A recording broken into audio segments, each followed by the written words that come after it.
there's something interesting underneath your question, which is interoperability. Yes. Guess what? What we have found to date, and this is going to change.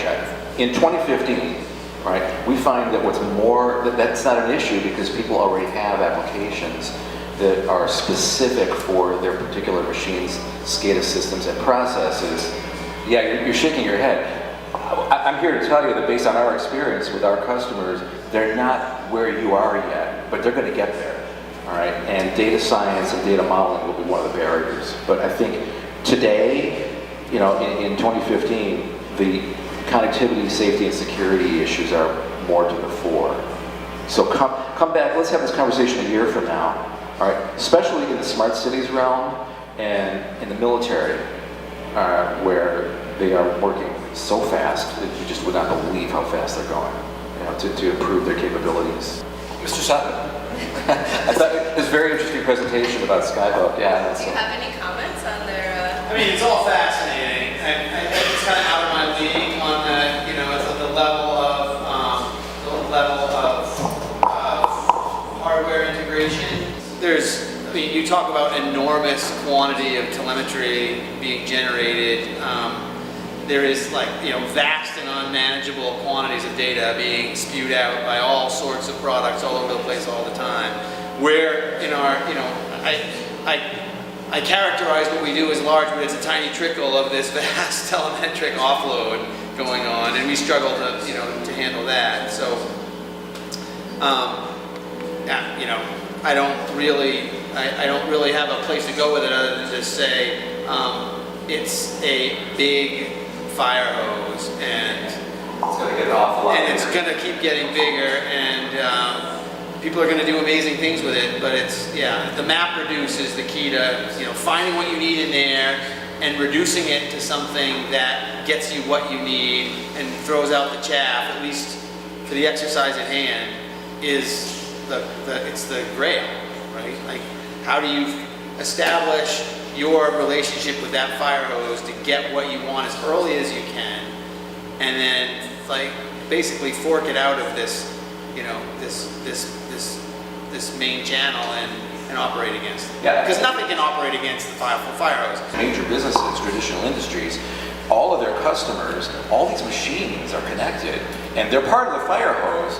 But any given company only is interested in the part of the fire hose that's coming from their customers. Right. And if you can manage the flow, the hard part about it is to be confident about what you're getting and who you're getting it from. And just to give you an example, a lot of people talk about security for the IoT in terms that are derived from traditional security, which we all know about, we all know and love and hate. And so you hear people, honest with a straight face, say that we're going to get key management and encryption, right, onto industrial machines so that you can do secure boot attestation and be confident about the identity. It's never going to happen. So imagine taking an $80 motor drive controller and putting a $30 key stack on it. And number one, that's one problem. If anyone has ever done key management, right, across any kind of an organization with 50,000 people, good sized organization, well, that's the size of one auto plant in terms of connected devices. They'll never get there. All right, so there needs to be another solution. Quantity of information, yes, I can take that, I can write it into, I can write it up to Amazon to store it so I can work on it, right? But still, the Chinese got their hands on it. So. Yeah. So, and still, you have to, you have to somehow reduce it into something that you can, Yeah. Interestingly, you're right. I would say that's actually happening because the business drivers are such that they justify doing the work. I mean, that's what we're saying. There's no doubt about that. And the data science is chewy, but again, the dollars we're talking about. I mean, you remember John Chain, for example, John from Cisco, talking about $20 trillion in incremental GDP from the Internet of Things.